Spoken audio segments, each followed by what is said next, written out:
घूर्णिबलय प्रभाव में राज्य में वर्षा जारी रही।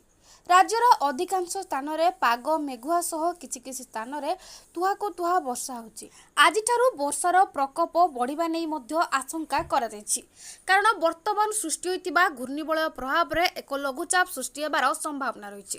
तेणु वर्षार प्रभाव बढ़िबो बोली पाणीपाग केन्द्र पक्षरु कुहा जायछि।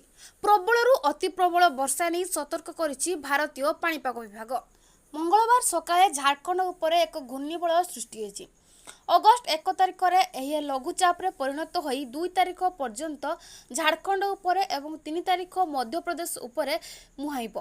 एथिसह मौसुमी ट्रफ लाइन सक्रिय बंगोपसागर पर्यंत लंबुथिबारु आसंता 5 दिन पर्यंत सुंदरगढ़, झारसुगुड़ा, देवगढ़, संबलपुर, बरगढ़, नुआपड़ा, सुवर्णपुर और बलांगीर जिले में प्रबल वर्षा होबार आशंका रही।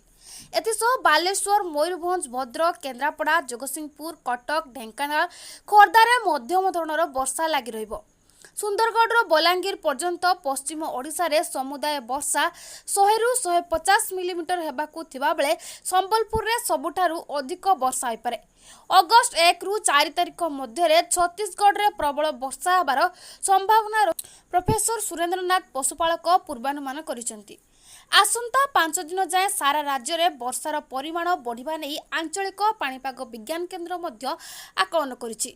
पाणीपाग केन्द्र पक्षरु कुहा जायछि जे बुधवार पूर्वाह्न मध्य अनुगुल, ढेंकानाल, जाजपुर, केन्दुझर, जगतसिंहपुर, केन्द्रापड़ा, कटक जिलार प्रबलरु अति प्रबल एवं मयूरभंज, सुंदरगढ़, बालेश्वर, भद्रक, खोर्धा, नयागढ़, पुरी, देवगढ़, बौद्ध, नवरंगपुर और कोरापुट, मालकानगिरी जिले में गोटे दुटी स्थान में प्रबल वर्षा होइपारे। परवर्ती 48 घंटा मध्य सारा राज्य में प्रबल वर्षा होबाकू थिबारु येलो वार्निंग जारी कर दैछि। गोटे दुटी स्थान में वर्षार परिमाण 200 मिलीमीटर रु अधिक होइपारे।